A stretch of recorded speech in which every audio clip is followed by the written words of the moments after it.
Olá, secretário. Dos poucos secretários que eu ainda não fui visitar, mas irei. Seja bem-vindo. Bom ouvir esse sotaque nordestino aqui, viu?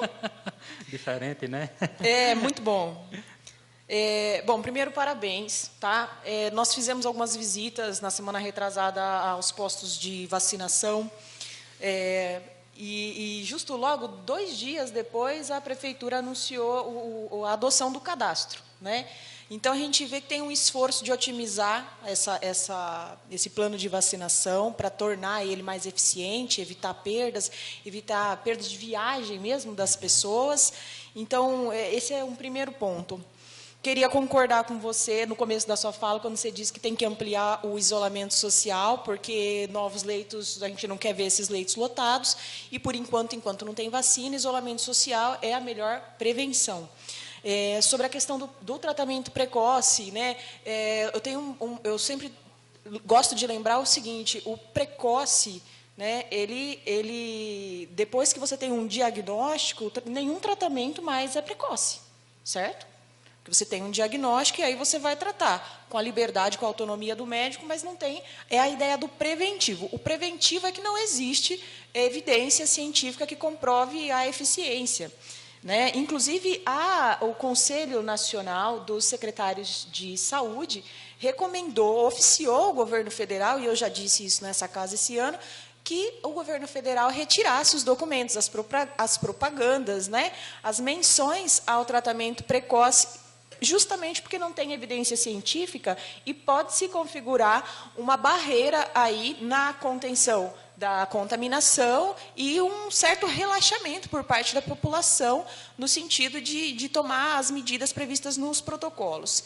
E aí, secretário, lembrando também, tudo isso na sua fala, as novas cepas são 60% mais letais, muito mais contagiosas ou contagiantes, não sei como que se aplica essa palavra nesse contexto, e que nós temos, acredito que é isso, nós temos também uma limitação em termos de recursos humanos, sim, certo?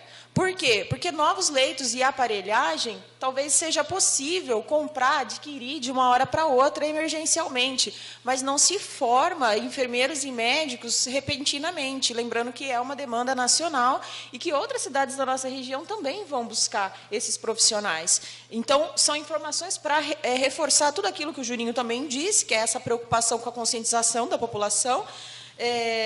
E aí, nesse sentido, hoje o Dória, ele anunciou que uma nova fase, que ele está chamando de emergencial, e uma das coisas que mudaram, e eu vou citar só uma, é a questão dos cultos, né, das celebrações religiosas, que a partir de agora, durante essa fase emergencial, vão ficar proibidos, suspensos. No entanto, ele está autorizando a abertura desses templos para que os fiéis frequentem e façam suas orações.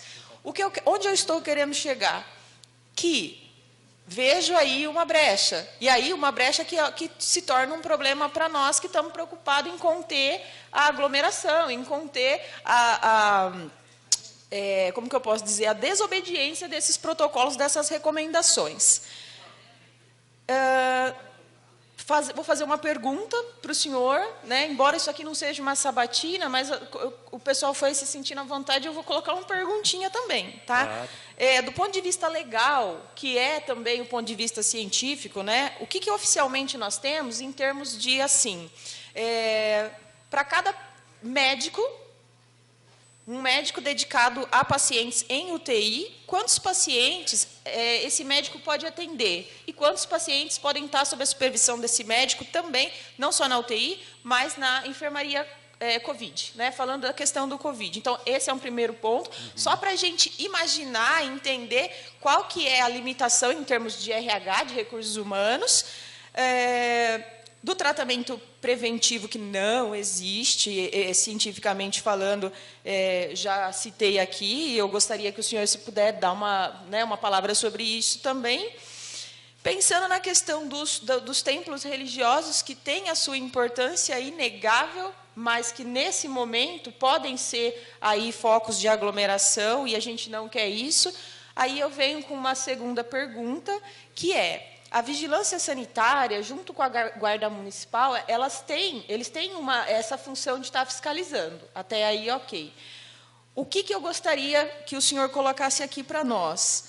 Qual é a limitação que a vigilância sanitária tem para estar fazendo isso? Existe uma limitação? Com quantas pessoas a gente conta hoje na vigilância sanitária para estar fazendo, né, nessas equipes, que eu imagino que são equipes que fazem esse rolê de fiscalização? Quantas equipes nós temos? Quantas pessoas, mais ou menos, nós temos envolvidas nisso?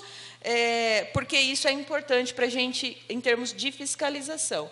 É isso, e parabenizo pela disposição, né, pela agilidade de responder as questões aqui também, e dizer que o senhor conte com a gente, conte com o meu mandato. Muito obrigado, fico agradecido.